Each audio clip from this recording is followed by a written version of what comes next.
कविता अपने माता पिता की बहुत लाडली थी। 3 बड़े भाइयों की बहन थी।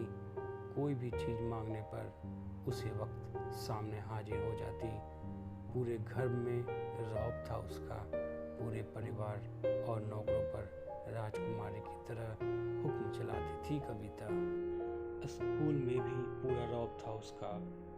बड़े घर की लाडली जो थी वह, ऐसे ही उसने कॉलेज में दाखिला लिया। उसके ठाट बाट, बड़ी गाड़ी में आना जाना, हर दिन नया फैशन देखकर हर कोई उससे दोस्ती करना चाहता था। थोड़े ही दिनों में उसके बहुत से दोस्त बन गए। पूरे कॉलेज में उसकी अपनी ही एक पहचान थी। इन दिनों उसके घर एक रिश्ता आया। खानदानी लोग थे और पापा की पुरानी जान पहचान थी। उसके साथ, कविता के साथ कोई ज़बरदस्ती नहीं थी, पर कविता ने भी फिर भी हाँ कर दी, क्योंकि वह अपने परिवार से बहुत प्यार करती। वह जानती थी कि वह लोग उसका अच्छा ही सोचेंगे। लड़के का नाम राज था।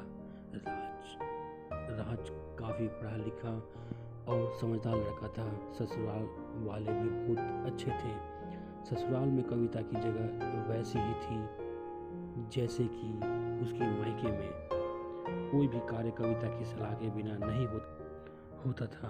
सबकी लाडली बहू बन गई थी वह। फिर उसके घर एक बेटे का जन्म हुआ। राहुल कविता को जान से प्यार करता था।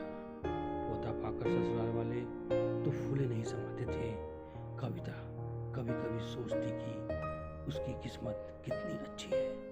उसका हर अपना उसे कितना प्यार करता है। चाहे जीवन में कैसा भी समय आए, मेरे अपने हमेशा मेरे साथ हैं। मैं कभी अकेली नहीं हो सकती। कितनी खुशकिस्मत हूँ मैं। पर शायद कविता को खुशियों को उसकी अपनी ही नज़र लग गई थी। एक दिन वह मायके जाने की जिद कर बैठी। राज को बहुत काम था, लेकिन वह फिर भी उसे ले गया। रास्ते में उनकी गाड़ियाँ अन्य गाड़ी से टकरा गई। कविता, राज और राहुल बहुत बुरी तरह से जख्मी हो गए।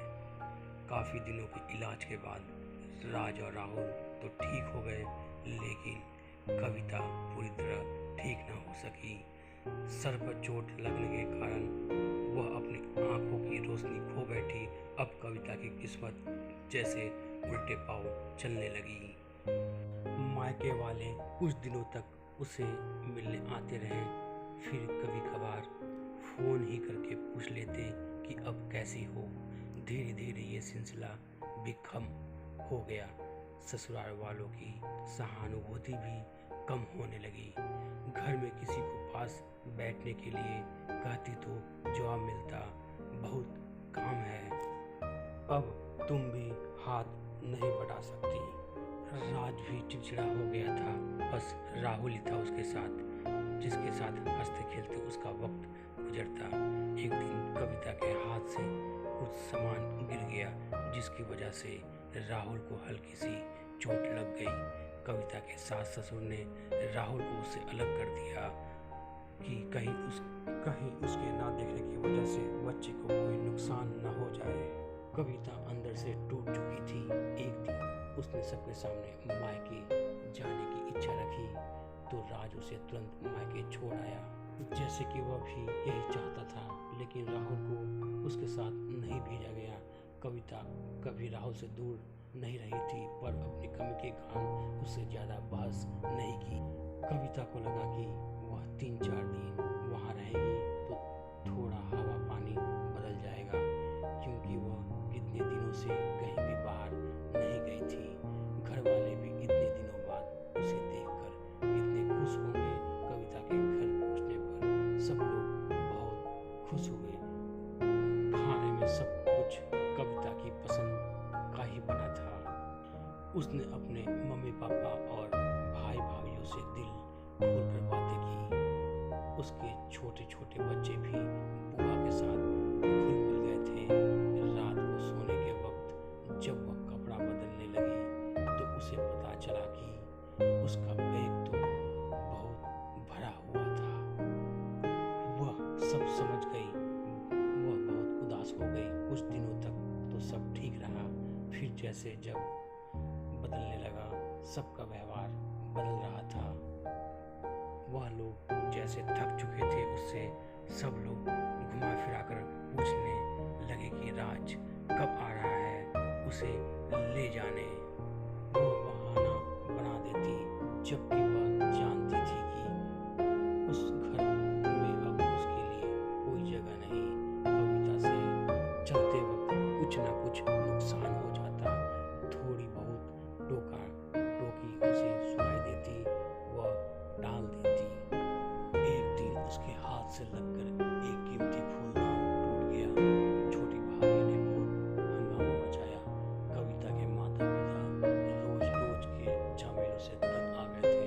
उन्होंने राज को खुद से फोन कर दिया। राज कविता को अपने घर ले गया। कविता को अपने परिवार वालों से ये उम्मीद न थी। जिस कविता के कहे बिना घर में एक पत्ता भी नहीं हिलता था, उस घर के लिए वह अब बोझ बन चुकी थी। राज के साथ ससुराल आते वक्त बहुत खुश थी, क्योंकि वह अपने घर जा रही थी, अपने जिगर के टुकड़े राहुल के पास। परंतु वह खुशी भी कुछ पल की ही थी। सारा बंदोबस्त पहले ही किया हुआ था। कविता को सीधे ऊपर वाले कमरे में पहुंचा दिया गया। राहुल से दूर रहने की सख्त चेतावनी दी गई। एक काम वाली लता को उसकी जिम्मेदारी सौंपी गई, जो उसके खाने पहनने जैसी ज़रूरतों का ध्यान रखती। कविता ज़्यादातर चुप ही रहती, कभी कभी काम वाली लता से थोड़ा बतिया लेती। उसके जरिए राहुल का पता चल जाता। सबकी लाडली बेटी और बहू सबके लिए लाडली से बोझ बन चुकी थी, बोझ बन चुकी।